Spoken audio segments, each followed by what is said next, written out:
الله نحمده ونستعينه ونستغفره ونؤمن به ونتوكل عليه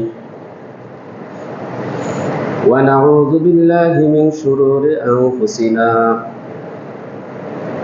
ومن سيئات أعمالنا من يهده الله فلا مضل له ومن يضلله فلا هادي له وأشهد أن لا إله إلا الله وحده لا شريك له وأشهد أن محمدا عبده ورسوله أما بعد فأعوذ بالله من الشيطان الرجيم يومئذ تحدث أخبارها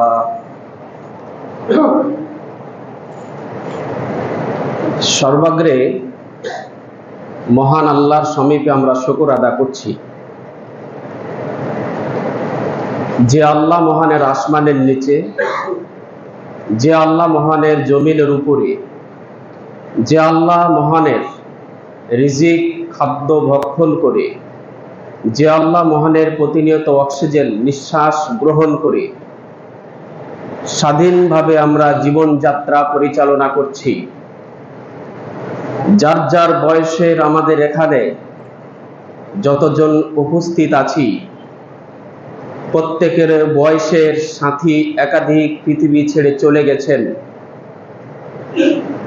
যে 10 বছরের বাচ্চা তারও সাথী একাধিক গেছে, যিনি 20 বছরে রয়েছেন, 50 বছরে রয়েছেন, তার সাথী তো আরো গেছেন। যদি কেউ 80 বছরের থেকে থাকেন, তার সাথী প্রায় শেষ পর্যায়ে। যে আল্লাহ এখনো দয়া করে, এখনো মায়া করে, আমাদের কল্যাণ করে আমাদেরকে তার পৃথিবীতে এখনো বাঁচিয়ে রাখলেন, তার কাছে আমরা শুকরিয়া আদা করছি, আলহামদুলিল্লাহ।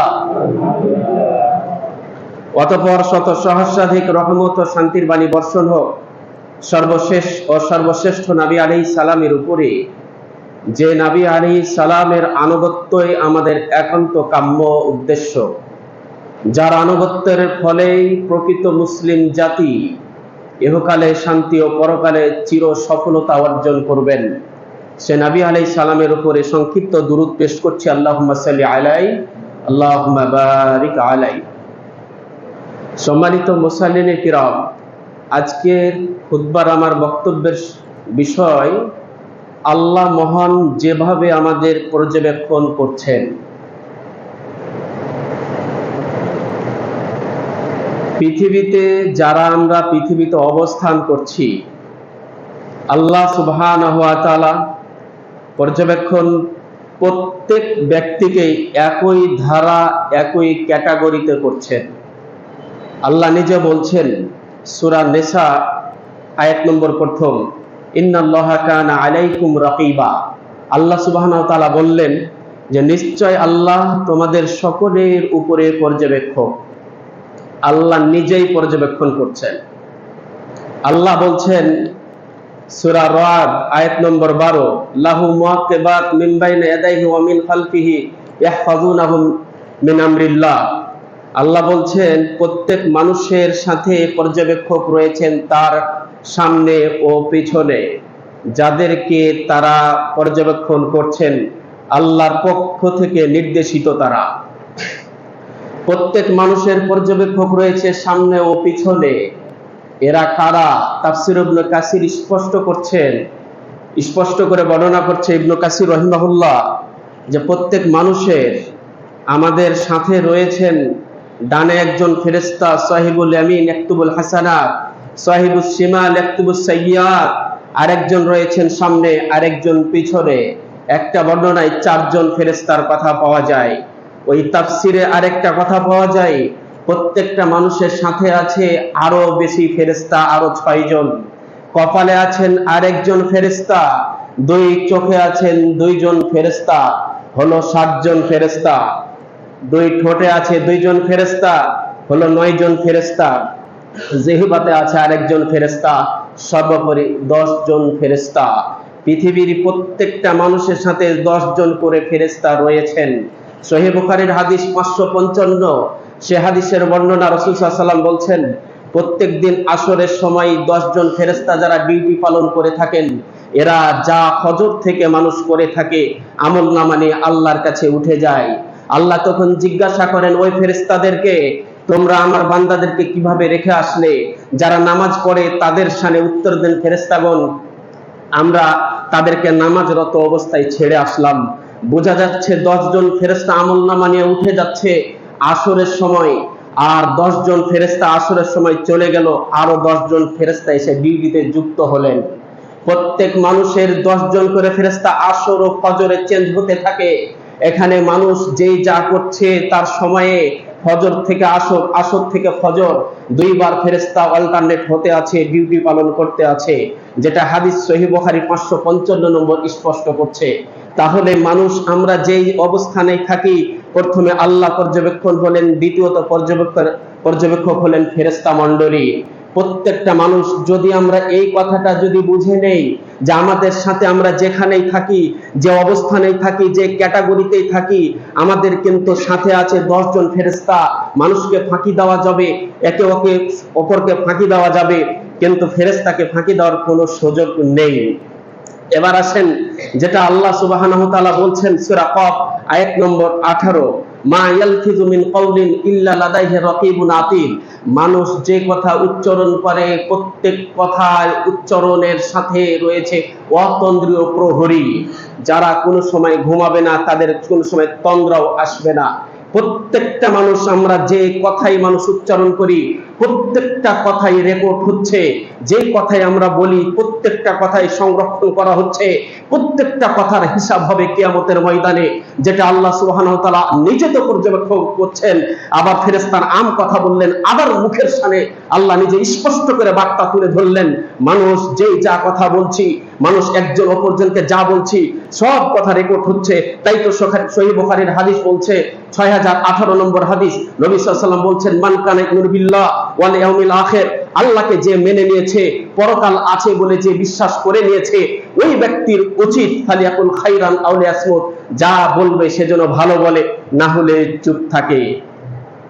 মুখ যখন ছুটে যায় তখন ইচ্ছা মতো খালি কথা বলা হয়। শত্রু যদি একজন হয়েই যায় তাহলে ইচ্ছা স্বাধীনতায় সব কথা মুখ দিয়ে বের হতেই থাকে। যদি কোনো সময় দেখা যায় যে ব্যক্তির সামনে আপনি কথা বলছেন, ওই ব্যক্তিটা যদি দেখা যায় দুর্বল, ইচ্ছা মতো কথা বলতে বলতে বলতে সব বলে শেষ করে দেওয়া হলো, কিন্তু এই কথাটা মাথায় নেই যে যা বলছি সব রেকর্ড হচ্ছে, যদি আজ বিচার না হয় বিচার কিন্তু একদিন হবে। এই কথা মাথায় সর্বদাই আমাদেরকে রাখতে হবে।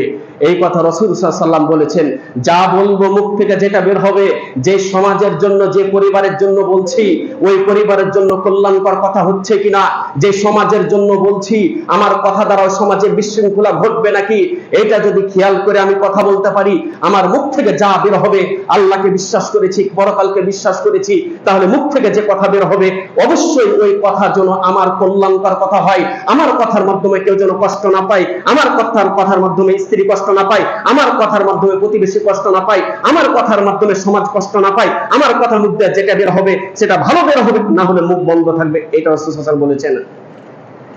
আরেকটা হাদিস সহিহ বুখারীতে এসেছেন 6474 নম্বর হাদিস। সেই হাদিসে রাসূল সাল্লাল্লাহু আলাইহি ওয়াসাল্লাম কি সুন্দর একটা কথা বলেছেন, যেই ব্যক্তি মাইয়াজমাল্লি মা বাইনা লিহিয়াইহি ওয়া রিজলাইহি, যে ব্যক্তি নিজের দায়িত্ব নিয়ে নিবে, নিজের জিহ্বার দায়িত্ব নিয়ে নিবে এবং সে লজ্জাস্থানের দায়িত্ব নিয়ে নিবে, মুখকে সে ওই জায়গায় ব্যবহার করবে না, লজ্জাস্থানকে ওই জায়গায় ব্যবহার করবে না, এই দুই দায়িত্ব যে নিতে পারবে, রাসূল সাল্লাল্লাহু আলাইহি ওয়াসাল্লাম ওপেন ঘোষণা দিয়ে গেছেন সেই 1450 বছর পূর্বে। তিনি বলে গেছেন, আমি নবী, তার জন্য তাকে জান্নাতে কিভাবে নিয়ে যেতে হয় আমি তার জন্য দায়িত্ব নিয়ে নিলাম। সুবহানাল্লাহ ওয়া বিহামদিহি। আমাদেরকে মুখকে হেফাজত রাখতে হবে, মুখ আমাদের সামাল দিতে হবে এবং লজ্জাস্থানের হেফাজত করতে হবে। তাহলে নবী সাল্লাল্লাহু আলাইহি ওয়াসাল্লাম দায়িত্ব নিয়ে নিয়েছেন। সহিহ মুসলিমের হাদিস 6473 নম্বর, আগেরটা ছিল সহিহ বুখারী 6474, এটা সহিহ মুসলিম 473 নম্বর হাদিস। এই হাদিস রাসূল সাল্লাল্লাহু আলাইহি ওয়াসাল্লাম বলছেন, একদিন ঘোষণা দিচ্ছেন, আতাদরুন, সাহাবীরা তোমরা কি বলতে পারো, মাল মুফলিস, দরিদ্র ব্যক্তিকে, অসহায় ব্যক্তিকে তোমরা কি বলতে পারো? রাসূল সাল্লাল্লাহু আলাইহি ওয়াসাল্লাম যা প্রশ্ন করেছেন সরল মনা উত্তর সাহাবীগণ দিলেন। সাহাবীগণ বললেন, মাল্লা দিরহামালা ওয়ালা মাতা, আমাদের যাদের টাকা পয়সা নেই, ধন দৌলত নেই, অর্থকড়ি নেই, ব্যাংক ব্যালেন্স নেই, সেই তো গরিব। রাসূল সাল্লাল্লাহু আলাইহি ওয়াসাল্লাম এই কথা বলার পরে, শোনার পরে রাসূল সাল্লাল্লাহু আলাইহি ওয়াসাল্লাম এবার বলছেন, সাহাবীদেরকে এবার বলছেন, শোনো, আল মুফলিস মিন উম্মতি ইয়াতি ইয়াউমাল কিয়ামা বিসালাতিন ওয়া সিয়ামিন ওয়া যাকাতিন, আমার উম্মতের মাঝে কারা গরিব শুনে নাও, যারা নামাজি। আমার উম্মতের মাঝে কারা গরিব শুনে নাও, যারা যাকাত দেয়। আমার উম্মতের মাঝে গরিব তারা শুনে নাও, যারা সিয়াম রাখে 14, 15, 16 ঘন্টা না খেয়ে থেকে, যারা এই কাজগুলোর সাথে জড়িত, এত ভালো ইবাদতগুলোর সাথে জড়িত, শীতের কনকনে শীতে পানি সে ব্যবহার করে উজু করেছে, তাহাজ্জুদের সালাত পড়েছে, অথচ সে গরিব হবে কখন? যদি তার মাঝে 5টা গুণ থাকে তখন। রাসূল সাল্লাল্লাহু আলাইহি ওয়াসাল্লাম বললেন 3টা গুণ মুখের সাথে জড়িত, যেই নামাজি ওই ব্যক্তির গুণ, এই ধরনের গুণ যদি থেকে থাকে তাহলে ওকে গরিব হতে হবে। রাসূল সাল্লাল্লাহু আলাইহি ওয়াসাল্লাম বলছেন, ওয়ায়াতি ক্বাদ শাতামা হাযা ওয়া কাযাফা হাযা ওয়া আকালা মালা হাযা। রাসূল সাল্লাল্লাহু আলাইহি ওয়াসাল্লাম বলছেন, এই যে নামাজি ব্যক্তি, এই নামাজ পড়তো ঠিক, কিন্তু যদি সুযোগ পেত খালি গালি দিত। আর মুখ এত খারাপ ছিল, যদি হয় স্ত্রী তাকেও গালি দেয়, যদি হয় সন্তান তাকেও গালি দেয়, যদি কোনো শত্রু পেয়ে যায় তাকেও গালি দেয়, যদি কোনো প্রতিবেশী পেয়ে যায়, যদি সুযোগ পেয়ে যায় খালি গালি দেয়। মুখ তার এত খারাপ, গালি দেয়। রাসূল সাল্লাল্লাহু আলাইহি ওয়াসাল্লাম বলছেন, ওই গালি দিত, শুধুমাত্র মুখ থেকে তার ভাষা বের হতো গালি। একজন অপরাধীর কথা মাথায় রাখতে হবে, অপরাধীর অপরাধ যদি হয় তাহলে তার হিসাব আছে, তার বিচার আছে। এর মানে এই নয় যে গালি দিয়ে পাল্টা প্রতিশোধ গ্রহণ করা যাবে, এটা কখনো সমীচীন নয়। ইসলাম এটাকে সমর্থন করে না। বরং যেটা বিচার হবে, সেই বিচার যেভাবে হওয়া দরকার সেটা বিচার হবে। পাল্টা প্রতিশোধ যেভাবে শরীয়ত তার অনুমোদন দিয়েছে সেটাই নিতে হবে, গ্রহণ করতে হবে। আজ থেকে এই কথা মাথায় রাখতে হবে। মুখ দ্বারা গালি বের হলে নেকি কমে যাবে। রাসূল সাল্লাল্লাহু আলাইহি ওয়াসাল্লাম সেই কালে বলে গেছেন, কখনোই গালি প্রয়োগ করা যাবে না। মুখ দ্বারা গালি, একদম গালি কি জিনিস এটা যেন মুখ দ্বারা বের না হয়। আপনার আমার মাধ্যমে গালি বের হবে, আমাদের সন্তান, আমাদের এলাকা, আশপাশের ছেলেরা গালি শুনবে, ওখান থেকে স্বামী স্ত্রী আপনারা গন্ডগোল করছেন, মুখ খারাপ একজন অপরজন করছেন, একটা পর্যায়ে আপনার বাচ্চারা ওখান থেকে গালি শিখে নেবে। এই যে কথা মাথায় রাখতে হবে, গালি যেন মুখ দ্বারা বের না হয়। রাসূল সাল্লাল্লাহু আলাইহি ওয়াসাল্লাম বলছেন, ওই যে ব্যক্তি যে যাকাত দান করেছেন, ওই যে ব্যক্তি যে সিয়াম রেখেছেন, তার সামনে বলছেন ওয়াকাযাফা হাযা, যে একজন অপরজনকে অপবাদ দেয়, অপবাদ দিলে নেকি কমে যাবে, কিয়ামতের দিন গরিব হতে হবে। এই কথা নবী আলাইহিস সালাম বলে গেছেন। ওই ব্যক্তির নামাজের নেকি কাজে আসবে না, ওই ব্যক্তির যাকাতের নেকি কাজে আসবে না, ওই ব্যক্তির সিয়ামের নেকি কাজে আসবে না। বর্তমান জামানায় বিশেষত আমাদের বাংলাদেশে তো এটা আরো বেশি ব্যাপক প্রচলন, যে যাকে অপবাদ দিয়ে একজন অপরজনকে জেলখানায় ঢুকাতে পারে, একজন অপরজনকে শাস্তির আওতায় নিয়ে আসতে পারে। কিন্তু কথাটা মাথায় রাখতে হবে, আপনার আমার কথার মাধ্যমে কাউকে যদি অপবাদ দিয়ে কাউকে জেলখানায় ঢুকাই, যতদিন পর্যন্ত জেলখানায় থাকবে, যত ঘন্টা জেলখানায় থাকবে, তত ঘন্টায় যেই ব্যক্তি অপবাদ দিয়ে তাকে ঢুকাইছে, ওই ব্যক্তির আমলনামায় গুনাহ সর্বক্ষণ সর্বমুহূর্ত প্রতিটা সেকেন্ডে সেকেন্ডে আসতে থাকবে। এই কথা নবী আলাইহিস সালাম বলে গেছেন। এই জন্য সাবধান, সতর্ক, কখনোই না কাউকে অপবাদ দিয়ে, যতই শত্রু হোক, তাকে আজ আমি করে দিলাম একটা অপবাদ দিয়ে, তাকে একটা শাস্তির আওতায় নিয়ে আসলাম, কিন্তু নেকি যে কমে যাবে, এটা আল্লাহ নবী বলে গেছেন। 3 নম্বর কথা নবী সাল্লাল্লাহু আলাইহি ওয়াসাল্লাম বলেছেন, ওয়া আকালা মালা হাযা, অন্যের মাল সে অন্যায় ভাবে খেয়ে ফেলে। যেই ব্যক্তি অন্যের মাল অন্যায় ভাবে খেয়ে ফেলবে, ওই ব্যক্তির নেকি কমে যাবে, এটা আল্লাহ নবী আলাইহিস সালাম বলে গেলেন। যেভাবে সুযোগ পায়, শুধুমাত্র অন্যায় ভাবে নেওয়ার সুযোগ, যদি আল্লাহর ভয় না থাকে। একটা হাদিস খুব আশ্চর্য লাগে, খুব ভয়ানক লাগে। একটা চাদর, হাদিসটা পাবেন সহিহ মুসলিমে 210 নম্বর হাদিস। রাসূল সাল্লাল্লাহু আলাইহি ওয়াসাল্লাম, খুব সংক্ষেপে মূল কথাটা বলছি।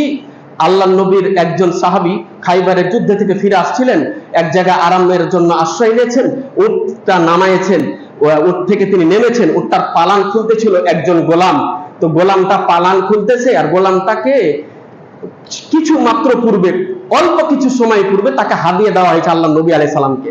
তো ওই ব্যক্তিকে একটা অপরিচিত তীর এসে লেগে যায়, তো সাথে সাথে সে মারা যায়। সাহাবীগণ বললেন, হানি আল্লাহু শাহাদা, এ কত তাড়াতাড়ি শহীদ হয়ে গেল। আল্লাহ নবী বলছেন, কাল্লা, কখনো নয়, এই ব্যক্তি শহীদ হতে পারে নাই। আল্লাহ নবী বলছেন, ওয়াল্লাযী নাফসি বিয়াদিহি, ওই সত্তার কসম করে বলছি যে সত্তার হাতে আমার জীবন, এই শহীদ হতে পারে নাই। কারণ ওই যে খাইবারের যুদ্ধ থেকে ফিরে আসছিলাম, ওই যুদ্ধের সম্পদ বন্টন হওয়ার পূর্বে একটা সে চাদর লুকিয়ে নিয়েছে, ওই চাদরটা তাকে জাহান্নামের আগুন হয়ে তাকে জ্বালাবে। এই কথা নবী আলাইহিস সালাম বলে দিলেন। পরে কি করলেন সাহাবীগণ? কে একটা জুতার ফিতা, কে দুইটা জুতার ফিতা লুকিয়ে রেখেছিল, সব নিয়ে এসে দিয়ে দিল। আল্লাহ নবী বললেন, যে জয়টা লুকিয়ে রেখেছিলে, তয়টা আগুনের ফিতা লুকিয়ে রেখেছিলে। এখন কথাটা ক্লিয়ার। কেউ যে জায়গায় দায়িত্বে থাকি, সরকারি দায়িত্ব হোক আর বেসরকারি দায়িত্ব হোক, একটা গমের দানা হোক, একটা চাউলের দানা হোক, একটা টাকা হোক, একটা কোনো কিছুই হোক, যেন আমার পেটে না আসে, আমার জন্য না আসে। একটা মানুষ বুঝে না, একটা জ্ঞান মানুষের আমাদের না থাকার কারণে এই কাজটা আমরা করে থাকি। যেটা রাসূল সাল্লাল্লাহু আলাইহি ওয়াসাল্লাম হাদিস বলেছেন, ইবনু মাজার মাঝে 2144 নম্বর হাদিস। এই হাদিসে নবী আলাইহিস সালাম বলেছেন যে, আল্লাহ নবী বললেন, আইয়ুহান নাস ইত্তাকুল্লাহ, পৃথিবীর মানুষ তোমরা আল্লাহকে ভয় করে চলবে। ওয়াজমিলু ফিত তালাব, তোমরা রিজিক যেটা অন্বেষণ করবে হালাল পন্থায় করবে।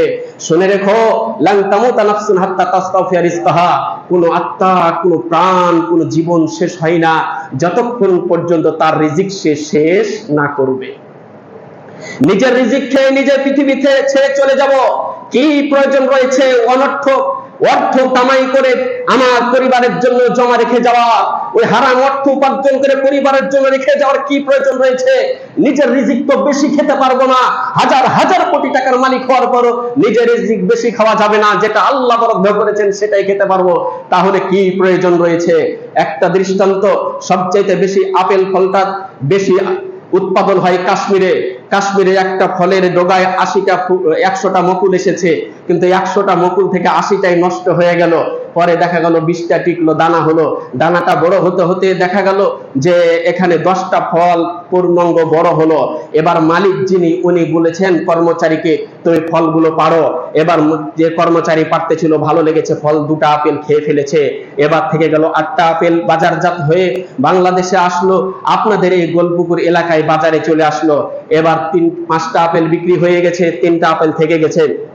এবার ওই 3টা আপেলের পার্শ্ব দিয়ে 5 জন 7 জন পার হয়েছে, কারো দামে পোষায়নি, কারো রঙে পোষায়নি, কিন্তু আমি আপনি গিয়ে ওই 3টা আপেল কিনে নিয়ে আসলাম। কিনে নিয়ে আসার পরে পরিপূর্ণ করে কেটে কুটে বসেছি, আমি আপনি আর বাচ্চা একটা, মনে করেন এইভাবে বসে গেলাম। একটা টুকরা আপনি মুখে দিয়েছেন, আপনার স্ত্রী একটা টুকরা মুখে দিয়েছে। এবার দেখা গেল হঠাৎ করে বাচ্চাটা ওই যে খাবারের প্লেটটা ছিল, আপেলের প্লেটটা কিন্তু উল্টাই দিয়েছে।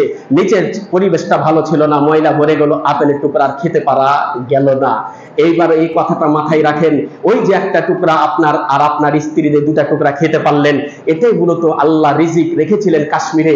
আল্লাহ যেভাবে হোক সেভাবে কত পথ অতিক্রম করে আল্লাহ নিয়ে এসে দিয়ে দিলেন, এর নাম রিজিক। ওই কাশ্মীরে যে আমাদের গোস্তের অংশ যারা পরিমাণ ছিল, সেখান থেকে আল্লাহ আমার গায়ে দেহে লাগিয়ে দিলেন। যেই দিন জন্ম নিয়েছিলাম সেই দিন তো জন্ম নিয়েছি 3 কেজি, 3.5 কেজি অথবা 4 কেজির মানুষ, আজ তো 50, 80, 100 কেজি হয়ে বসে আছি। এই গোস্তগুলো কোথা থেকে আসলো একদিনও কল্পনা করি নাই। সূরা সফফাতে আল্লাহ বলছেন, তোমাদের মাঝেই, আল্লাহ বলছেন, তোমাদের মাঝে আমার নিদর্শন আছে, খুঁজে দেখো তাহলে পেয়ে যাবে, এটা আল্লাহ বলেছেন। এবার কথা পরিষ্কার, আমাদের গোস্তের টুকরা ছিল দেখা যাচ্ছে সৌদি আরবে, খেজুরের মধ্য দিয়ে আল্লাহ গোস্তের টুকরা আমাদের গায়ে দেহে লাগিয়ে দিয়েছেন। আমাদের গোস্তের টুকরা ছিল সে কাশ্মীরে ফলের মধ্য দিয়ে লাগাই দিয়েছেন।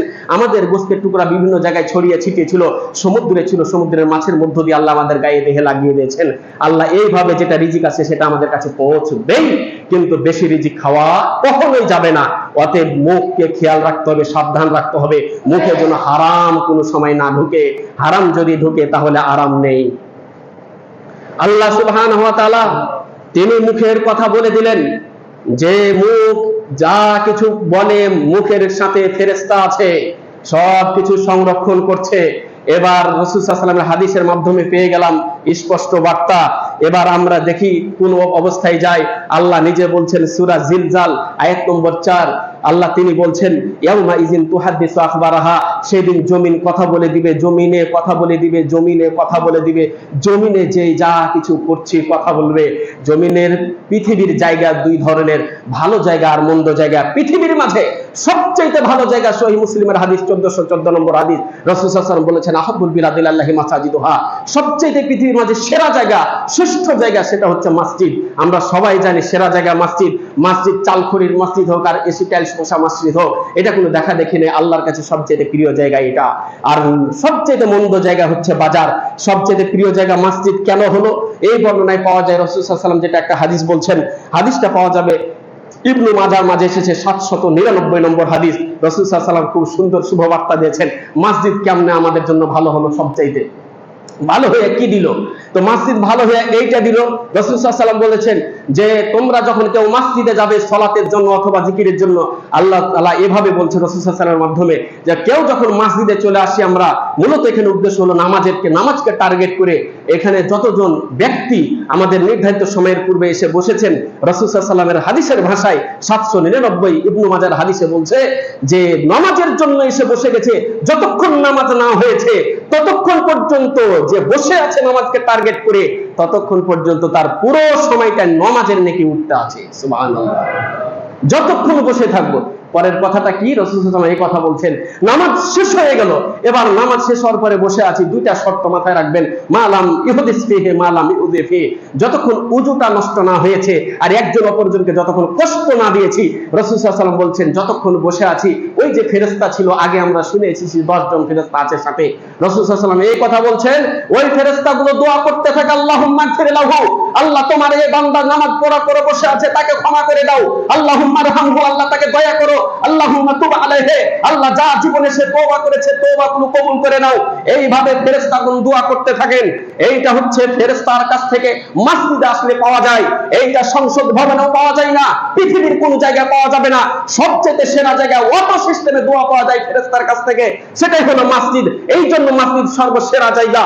মসজিদে কেউ যদি আসে, সহিহ ইবনু মাজার হাদিস বর্ণনা করছে 800 নম্বর হাদিস, যে আল্লাহ এমন খুশি হন যখন কেউ মসজিদে আসে, আল্লাহর বান্দারা প্রবাসে থাকা বিদেশে থাকা ব্যক্তি যখন বিদেশ থেকে ফিরে আসে আর তার পরিবার যেমনটা ওর উপর আনন্দিত হয়, ওকে পেয়ে খুশি হয়, আল্লাহর কোন বান্দা যখনই মসজিদে ঢুকে যায় আল্লাহর বান্দাদের উপর আল্লাহ তেমনই খুশি হন। সুবহানাল্লাহ, আমরা কোনোদিন কল্পনা করতে পারি নাই যে আল্লাহ আমার উপর এত খুশি যখন মসজিদে ঢুকে যায় তখন থেকে।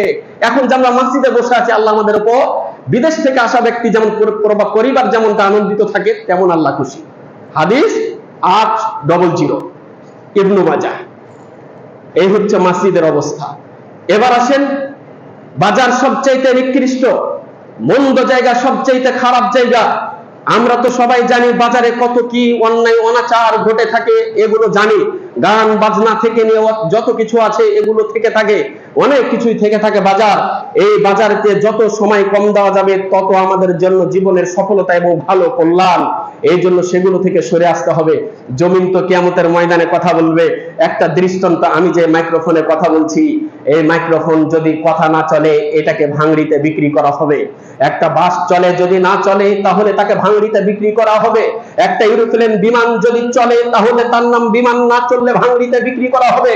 এবার কথা পরিষ্কার, এগুলো চলে, এগুলোর মাঝে কি আছে, কেন এগুলো চলে, মাইক্রোফোন কেন কথা বলতে পারে, কেন বিমান উঠতে পারে, চলতে পারে, যখন চলে তখন এগুলোর যা নাম দেওয়া হয়েছে সেটা ঠিক থাকে, না হলে সব ভাঙড়িতে বিক্রি হয়।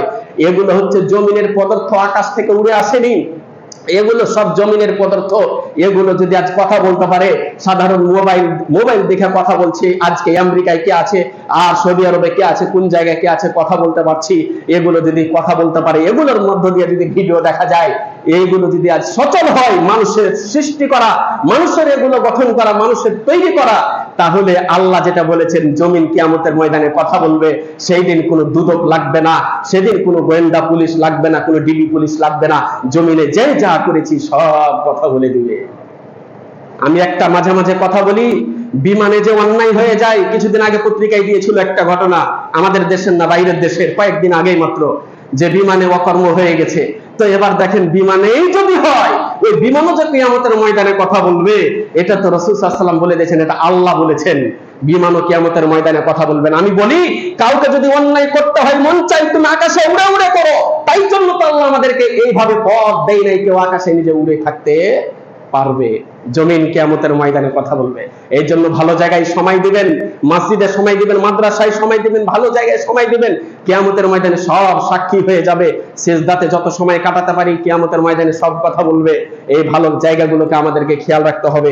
কিয়ামতের ময়দানে কথা বলবে। যত পারি আমরা অন্যায় থেকে দূরে থাকবো, অপরাধ থেকে দূরে থাকবো, সরে থাকবো। আল্লাহ সুবহানাহু ওয়া তাআলা জমিন তো কথা বলবে, এই কথা বুঝলাম। আল্লাহ নিজে বলছেন, আরো যেটা পাওয়া যাচ্ছে সূরা বানী ইসরাইল আয়াত নম্বর 13, সেখানে আল্লাহ বলছেন ওয়াকুল্লা ইনসান আলজামনাহু তায়রাহু ফি উনুকি, প্রত্যেকটা মানুষের ঘাড়ে রেখেছি আমি আল্লাহ ড্রোন ক্যামেরা। সব কথাই বুঝলাম, কিন্তু এই কথা আরো কঠিন হয়ে গেল। প্রত্যেকটা মানুষের ঘাড়ে আল্লাহ রেখেছেন ড্রোন ক্যামেরা, উড়ান্ত ক্যামেরা। আল্লাহ নিজে ভাষাটা ব্যবহার করেছেন, তয়রা, যে উড়ান্ত ক্যামেরা প্রত্যেক মানুষের ঘাড়ে।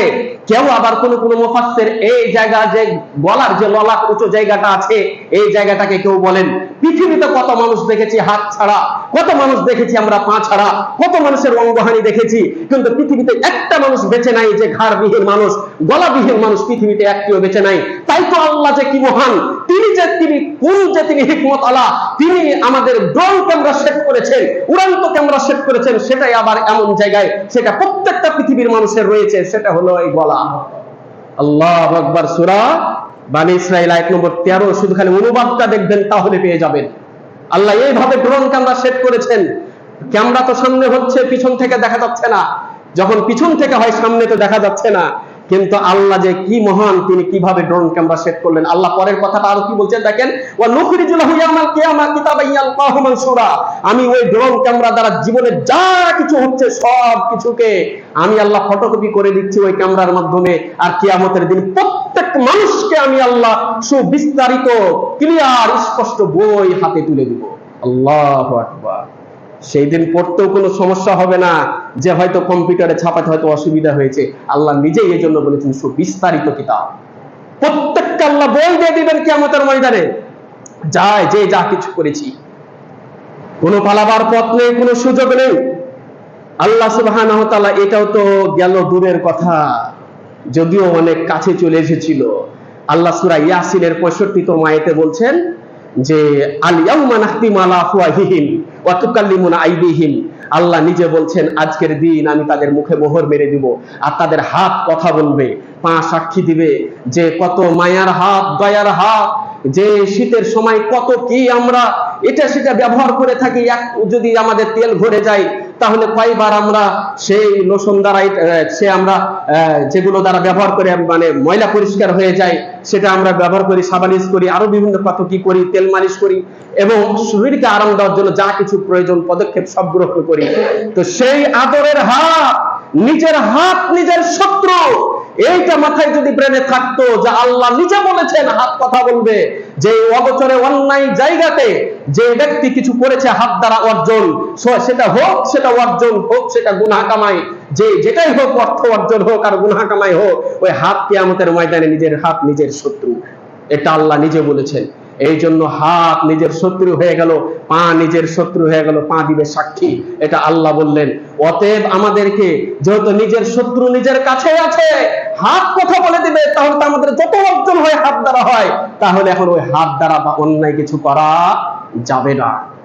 আল্লাহ প্রথমে পর্যবেক্ষণ করেছেন নিজে, পরবর্তীতে পেলাম 10 জন ফেরেশতা, পরে পেলাম মুখের আলাদা সিকিউরিটি আল্লাহ রেখেছেন, তারপরে পেলাম জমিন নিজেই সিকিউরিটি, তারপরে পাওয়া গেল জমিনের পরে ড্রোন ক্যামেরা, নাম্বার 6 পাওয়া গেল নিজের হাত নিজের পা। আল্লাহ তুমি আমাদেরকে বুঝার তৌফিক দান করো। আল্লাহ তুমি আমরা যতদিন বেঁচে থাকবো আমরা যেন এই নীতিমালাগুলোকে ফলো করে তোমাকে যেন চিনতে পারি।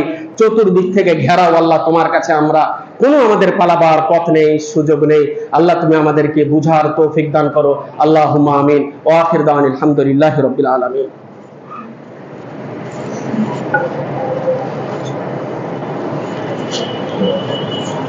আলহামদুলিল্লাহ। উল্লেখযোগ্য কথা, এখানে দ্বীনী বোনেরা রয়েছেন। সহিহ বুখারীর হাদিস 6039, সে হাদিসে রাসূল সাল্লাল্লাহু আলাইহি ওয়াসাল্লামের স্পষ্ট একটা বার্তা। মা আয়েশা সিদ্দিকা রাদিয়াল্লাহু তাআলা আনহার নিকটে গেলেন আসওয়াদ নামক সাহাবী, তিনি গিয়ে বলছেন মা কানা নবী সাল্লাল্লাহু আলাইহি ওয়াসাল্লাম ইয়াসনাউ ফি আহলিহি, নবী সাল্লাল্লাহু আলাইহি ওয়াসাল্লাম যখন বাসায় আসতেন তখন কি করতেন? রাসূল সাল্লাল্লাহু আলাইহি ওয়াসাল্লামের স্ত্রী মা আয়েশা বলছেন, কানা ফি মিহনাতা আহলিহি, রাসূল সাল্লাল্লাহু আলাইহি ওয়াসাল্লাম যখন বাসায় আসতেন তখন তার পরিবারের সহযোগিতা করতেন। ফাইদা হাদারাতিস সালাহ কামা ইলাস সালাহ, নামাজের সময় হলে নামাজে বের হয়ে যেতেন। এই কথাটা এই জন্য বলছি, রাসূল সাল্লাল্লাহু আলাইহি ওয়াসাল্লামের আদর্শ না থাকার কারণে অনেক ফ্যামিলিতে অনেক যুবক ভাইরা বিয়ের পরে অনেক সমস্যা। কেন? রাসূল সাল্লাল্লাহু আলাইহি ওয়াসাল্লামের আদর্শ জানা নেই। আপনি একজন বড় ডাক্তার হয়েছেন, বড় একজন ইঞ্জিনিয়ার হয়েছেন, বড় একজন কিছু কর্মকর্তা হয়েছেন, কিন্তু রাসূল সাল্লাল্লাহু আলাইহি ওয়াসাল্লামের আদর্শ জানেন না। আপনি বলছেন আমি এই সেন্টার থেকে আসলাম, এই জায়গা থেকে ফিরে আসলাম, তো আমি কেন এসে তোমাকে যে 5টা তরকারি পাক করতে দিয়ে গেছি, কেন 5টা হলো না? এসে স্ত্রীর সাথে চড়াও হয়ে গেলেন, লবণ ঝাল একটু কম বেশি হয়েছে, কেন চড়াও হলেন? অথচ রাসূল সাল্লাল্লাহু আলাইহি ওয়াসাল্লামের আদর্শ, তিনি ছিলেন রাষ্ট্রপতি বলেন আর প্রধানমন্ত্রী বলেন, তিনি সেই দায়িত্ব পালন করছেন, আবার নবুয়তের দায়িত্ব পালন করছেন, ঘরে এসে স্ত্রীর সহযোগিতা করছেন। নবী সাল্লাল্লাহু আলাইহি ওয়াসাল্লামের চাইতে আর বড় দায়িত্বশীল দেখাতে হবে না, পর ঘরে আসলে স্ত্রীর সহযোগিতা করতে হবে। এটা রাসূল সাল্লাল্লাহু আলাইহি ওয়াসাল্লামের আদর্শ। এই আদর্শ আমাদেরকে ফলো করতে হবে। হাদিস মুসনাদ আহমদ 21570 নম্বর হাদিস। সে হাদিসটাতে রাসূল সাল্লাল্লাহু আলাইহি ওয়াসাল্লাম বলছেন, মুআয বিন জাবালকে 10টা কথা বলেছিলেন, তার মাঝে 8 নম্বর কথাটা শুনে রাখি, যে ওয়ানফিক আলা ইয়ালিকা মিন তলিক। রাসূল সাল্লাল্লাহু আলাইহি ওয়াসাল্লাম এই কথা বললেন, মুআয শুনে রেখো, তোমার পরিবারের উপর, তোমার স্ত্রীর উপর তুমি যেমন খরচ করবে তেমন তোমার স্ত্রীর উপর খরচ করবে। তোমার জন্য যেমন তোমার পোশাক হবে, তোমার স্ত্রীর তেমন পোশাক হবে। তুমি যেমন খাবে, তোমার স্ত্রীকে তেমন খাওয়াবে।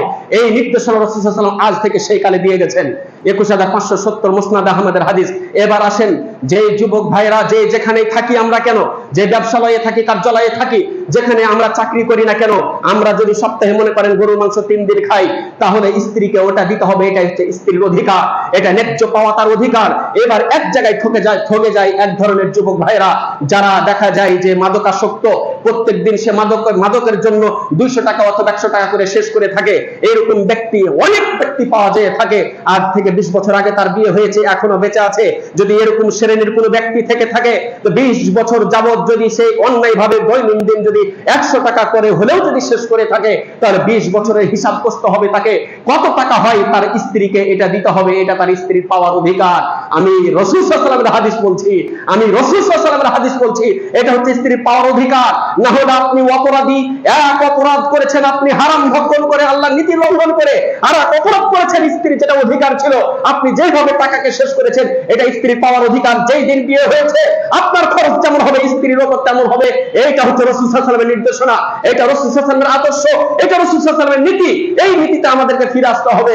যদি এই নীতিতে ফিরে আসতে পারি, তাহলে এই স্ত্রীর আসল অধিকার পূর্ণ করা হয়। রাসূল সাল্লাল্লাহু আলাইহি ওয়াসাল্লাম এই কথা বলছেন, শুনে দেখো মুআয, ওয়ালা তারফা আনহুমা সাকাদাবান, তুমি তাকে খাবার পোশাক ঠিক মতো দিবে, কিন্তু তাদের থেকে লাঠি সরাবে না, শাসন সরাবে না। এই কথা রাসূল সাল্লাল্লাহু আলাইহি ওয়াসাল্লাম বলেছেন। এই স্ত্রী যদি অন্যায় পথে যায়, হারাম পথে যায়, দেখা যায়, তাহলে খাবার ঠিক যেমন পোশাক ঠিকঠাক দিচ্ছেন, তেমন শাসন ঠিক রাখবেন। ওখানে দয়া ময়া দেখার কোনো সুযোগ নেই। দিনী বোনের একটা কথা মাথায় রাখবেন, সামনে তো ঈদ আসছে। আপনার স্বামী যদি দেখা যায় 5000 টাকা ড্রেস পোশাক পরে থাকেন, আপনি দেখবেন যে আপনার পার্শ্ববর্তী অথবা আপনার কোনো বোন, নিজের কোনো বোন অথবা কোনো বোনের সংবাদ পেয়েছেন, এই ঈদে দেখা যাচ্ছে 20,000 টাকা সে শাড়ি কিনেছে। আপনার স্বামীকে বললেন আমাকে 20,000 টাকা শাড়ি কিনে দেন, কিন্তু আল্লাহি আপনি মনে রাখেন, আপনার স্বামী যদি 20,000 টাকার পোশাক না পরে, আর আপনি যদি চান, তাহলে এটা আপনার জুলুম হয়েছে, এটা আপনার অন্যায় হয়েছে। আপনার স্বামীর যদি গায়ের পোশাক যদি 20,000 টাকার হয়, আপনি চাইবেন, এটা হচ্ছে আপনার অধিকার। আপনার আরো বড় অধিকার আছে আরেকটা, যেটা হাদিস সহিহ বুখারীর 2211 নম্বর হাদিস। সেই হাদিসে রাসূল সাল্লাল্লাহু আলাইহি ওয়াসাল্লাম একটা ফুল পাওয়ার দিয়েছে দিনী বোনদের শানে, যেটা স্বামীদের ব্যাপারে। আসওয়াদ একজন সাহাবী তথা হিন্দা একজন সাহাবী, মহিলা সাহাবী, তিনি চলে গেলেন আল্লাহর নবীর কাছে। আল্লাহর নবীর কাছে গিয়ে বলছেন, আল্লাহ নবী, আবু সুফিয়ান আমার স্বামী কৃপণ মানুষ, তো ফাহাল আলাইয়া জুনা আন আখুযা মিন মালিহি সিররা, আমার কি অপরাধ হবে আমার স্বামীর মালগুলো আমি গোপনে নিব আর খরচ করব? শালীন ভাষায় বললে গোপন, আর অশালীন ভাষায় বললে চুরি। আমার স্বামীর মালগুলো গোপনে নিব আর খরচ করব। আল্লাহ নবী বলেন তো, আপনি পারমিশন দেন, আপনি মামলার রায় ঘোষণা করেন। আল্লাহ নবী বলছেন, খুজি আনতে ওয়া বানিতে বিল মারুফ, তোমার জন্য যা প্রয়োজন, তোমার সন্তানের জন্য যা প্রয়োজন, স্বামী যেহেতু কৃপণ, গোপনে নাও আর খরচ করতে থাকো। আল্লাহু আকবার। এই হচ্ছে ইসলাম।